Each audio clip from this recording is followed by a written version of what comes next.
Alright, so I got the plywood up on all these walls. I got that finished.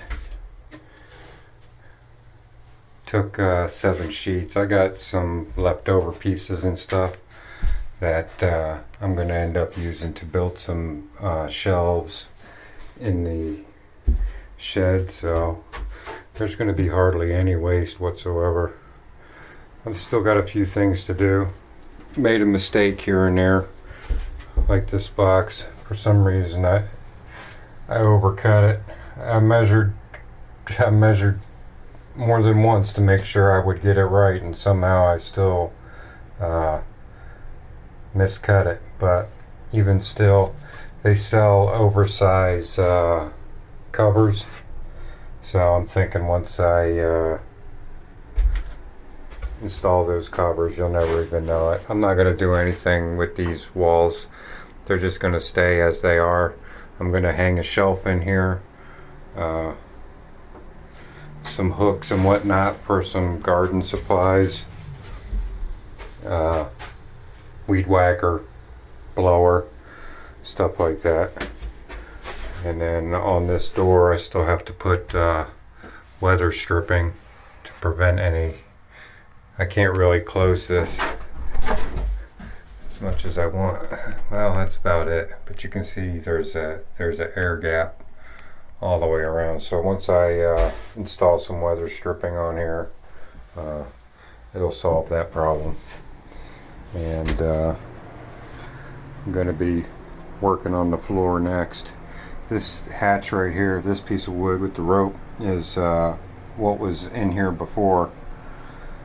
But I've got thicker wood that I'm going to be putting down on top of those 4x4s, just so it can support the tank that I'm installing and the pump. They're going to be over here on this side, and then there'll be an access hatch to go down into the hole where the pump's at.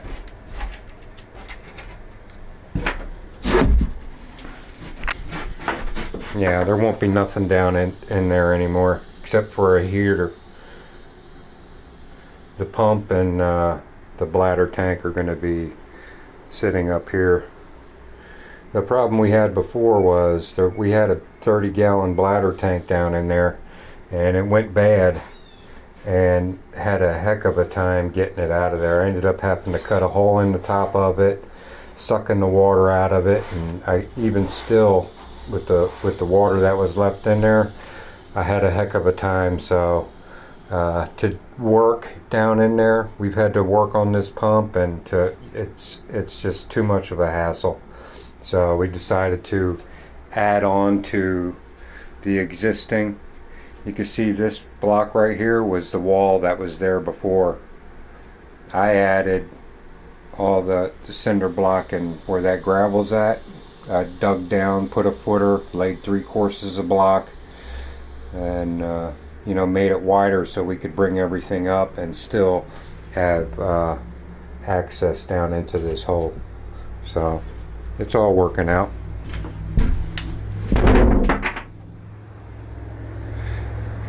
I still have to paint on the outside here.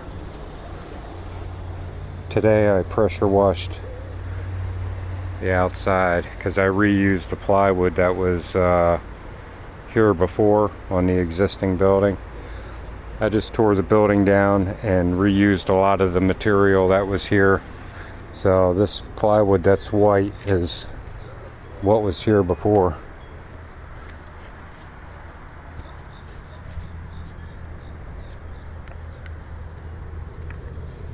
And all this exposed wood is the new stuff. So just a quick update.